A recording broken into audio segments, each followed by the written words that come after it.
අයිබෝන් ඔයාලා හැමෝම SWtraning YouTube channel එකට සාදරයෙන් පිළිගන්නවා. අපි අද කතා කරන්න යන්නේ Solidworks ගැන. Solidworks වල තියෙන බේසික් දේවල් ටික අපි මේකෙන් කතා කරන්න යනවා. මේක ටියුටෝරියල් සෙට් එකක් විදිහට ඔයාලට ගන්න පුළුවන්. ඉතින් අපි මුලින්ම බලමු මොකද්ද මේ Solidworks කියන එකෙන් කරන්න පුළුවන් කියලා. අතරම Solidworks එකෙන් කරන්න පුළුවන් දේවල් තමයි mechanical design එකක් හෝ product design එකක් නැත්නම් simulation එකක් මේ ආකාරයට mechanical engineering කියන things වලට අදාළ ගොඩාක් දේවල් කරන්න පුළුවන්. අපිට 3D 2D කියන දෙපැත්තෙම කරන්න පුළුවන්. හැබැයි Solidworks කියන එක හැම වෙලාවෙම එන්නේ 3D කියන පැත්තට. එතකොට මේ 3D කියන side එකේ අපිට ලෝකෙ කරන්න පුළුවන් දේවල් ගොඩක් තියෙනවා. මොකද මැනුෆැක්චරින් වලට යන්න කලින් හැම වෙලාවෙම අපි මොඩල් එකක් කරලා තමයි මැනුෆැක්චරින් කියන එකට යන්නේ. සහ 3D printing වලට මේ Solidworks වලින් ලොකු දෙයක් කරගන්න පුළුවන්. මොකද ඒකේ මොඩල් එක අපිට ක්‍රියේට් කරලා හැමම අපිට 3D print එකට යන්න පුළුවන්. හරි. මෙහෙමයි මම පාවිච්චි කරන්නේ Solidworks 2021. ඔයාලට මේකේ වර්ෂන් එකත් එක්ක ඔයාලට වෙනස් වෙන්න ඉඩ තියෙනවා. මේ new කියන එක එන්න කියන්නේ අලුතෙන් පාර්ට් එකක් හරි අපි assemble එකක් හරි drawing එකක් හරි අඳින්න එන්න මේක අපි ගමු. මෙන්න මෙතනින් අපිට පුළුවන් මුලින්ම ගන්න කොහොමද එන්නේ කියලා. ඉතින් මම පාවිච්චි කරලා තියෙන Solidworks හැම එකම වගේ මෙන්න මේ විදිහට තමයි එන්නේ. මෙතනින් පාර්ට් එකක් assembly එකක් drawing එකක් තව ආකාර ගොඩක් තියෙනවා. control n ගහලා ගන්න පුළුවන්. මෙන්න මෙතනින් අපිට ගන්න පුළුවන්. ඉතින් මෙතනින් අපි ලේසිම තැන මෙතන අපි මෙතනින් ගමු. ඊට පස්සේ ඔන්න අපි part file එක on කරමු. හරි. part file එක on වුණාට පස්සේ ඔයාලා විශේෂයෙන්ම බැලිය යුතු දෙයක් තියෙනවා. මේ විශේෂයෙන්ම බැලිය යුතු දේ තමයි මෙන්න මෙතන තියෙන metric system එක මොකක්ද කියලා. හරිද? ඒ කියන්නේ මොනවද unit system එක කියලා. එතකොට මෙන්න මේ unit system එකේ අපිට කියනවා ආකාර ගොඩක් තියෙනවා. MKs කියන්නේ මීටර් කිලෝග්‍රෑම් සෙකන්ඩ්. CGS කියන්නේ සෙන්ටිමීටර් ග්‍රෑම් සෙකන්ඩ්. mmgs කියන්නේ මිලිමීටර් ග්‍රෑම් සෙකන්ඩ්. මේ ඔක්කොම ISO ස්ටෑන්ඩඩ් සහ IPS ඒ කියන්නේ ඉන්ච් පවුන්ඩ් සෙකන්ඩ් ඒ වලට විදිහට තියෙනවා. ඉතින් අපි සාමාන්‍යයෙන් මෙතන තීරණය කරගන්න ඕනේ මොකකින්ද මේක කරන්න කියලා. එතකොට මෙන්න මේ අපි ගොඩක් වෙලාවට පාවිච්චි කරන්නේ මිලිමීටර් ග්‍රෑම් සෙකන්ඩ් කියන එක. එතකොට මෙතන අපි අඳින හැම මේකක්ම ඩ්‍රෝවින් එකක්ම අපිට එන්නේ මිලිමීටර්ස් වලින්. හරිද? ඊට පස්සේ මෙන්න මේ ටිකේ තියෙනවා ගොඩක් දේවල්. හරිද? මේකේ බේසිකලි ඔයාලට එන්නේ features, sketch, evaluate කියන එක සහ Solidworks settings කියන එක. එතකොට මෙතන ඔයාලට මෙන්න මේ tab මේවා ටික ගොඩක් නැත්නම් ඔයාලට පුළුවන් මෙතන right click කරලා toolbars tabs වලට ගිහිල්ලා මෙන්න මේ ටික මෙතනින් ටික් කරගන්න. හරිද? මෙතන ටික් කරලා දෙන ටික හැම වෙලාවෙම ඔයාලට එනවා. මේක සිස්ටම් එකකින් සිස්ටම් එකට පොඩ්ඩක් වෙනස් වෙනවා. කොහොමද මේ right click කරලා තමයි මේක ගන්න තියෙන්නේ. ඒ කියන්නේ software එකේ අවුරුද්දත් එක්ක. එතකොට සමහර අය වගේ මෙච්චර ගොඩක් නැති වෙන්න පුළුවන්. සමහර අය වගේ 5ක් 6ක් තියෙන්න පුළුවන්. ඒක එහෙමමයි. 2016 විතර පස්සේ සාමාන්‍යයෙන් මේ ටික මේ විදිහට වෙනවා. එතකොට ඊළඟට අපිට ගන්න තියෙන දේ තමයි මේක තියෙනවා features කියලා tab. අපි බලමු මොකක්ද මේ features කියලා කියන්නේ. හරිද? features කියලා කියන්නේ අපි මොකක් හරි එකක් ඇඳලා ඒක 3D කරන්න තියෙන ක්‍රම. හරිද? ඊට පස්සේ අපිට තියෙනවා sketch කියලා එක. මොකද අපි features කියන එකට ඊළඟට එමු. මේ sketch කියන එක තමයි අපිට දැනට වැදගත්. හරිද?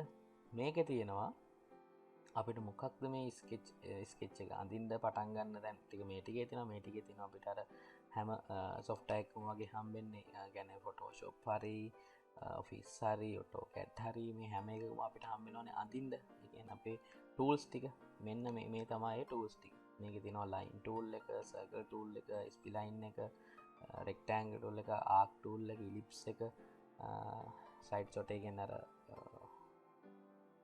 සිලින්ඩර් එකක් වගේ අපිට අඳින්න පුළුවන් එක සහ පොලිගන් එකක් කියලා කියන්නේ අපිට මේකෙන් ඕනම හැඩතලයක් ඇඳ ගන්න පුළුවන්.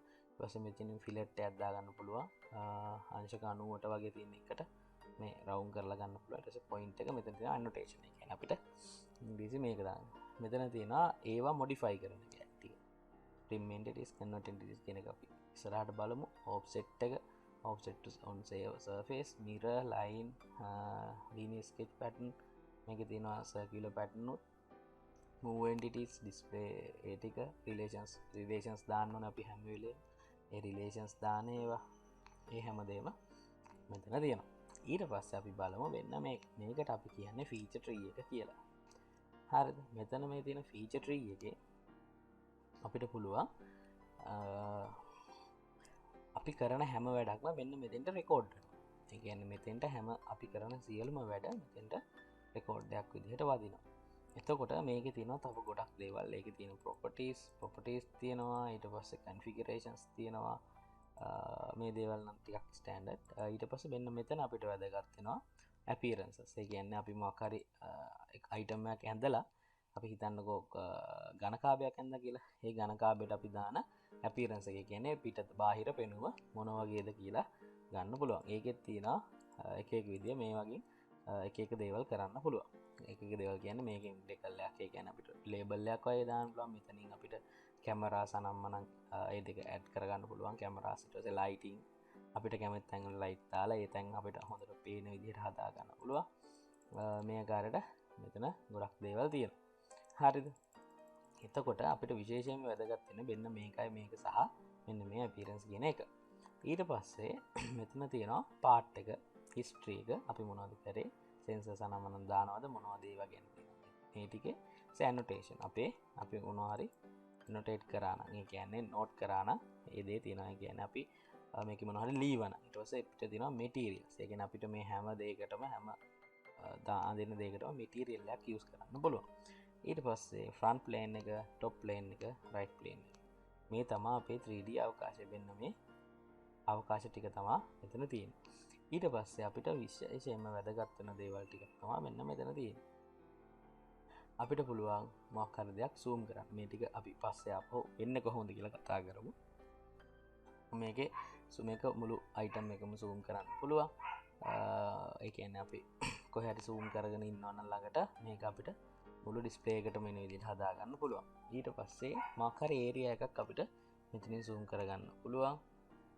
කලින් තිබ්බ views කොහොමද කරන්නේ? මේකෙන් පුළුවන් අපිට section view එකක් ගන්න. ඒ කියන්නේ අපි ඝනකාභයක් ගන්නොත් ඒකේ භාගයක් නැත්නම් මොකක් හරි එක තලයක කියන්නේ එක plane එකකට කොහොමද එන්නේ කියලා ගන්න පුළුවන්. ඊට පස්සේ annotations views ඒ කියන්නේ එක අපි කොහොමද මේක නම් කරලා තියෙන views කොහොමද එන්නේ කියන එක. ඊට පස්සේ view orientation. මෙන්න මේක අපිට ගොඩක් වැදගත්. මෙතනින් අපිට පුළුවන් එක එක පැති වලට හරවාගෙන බලන්න අපේ ඩිසයින් එක. හරිද?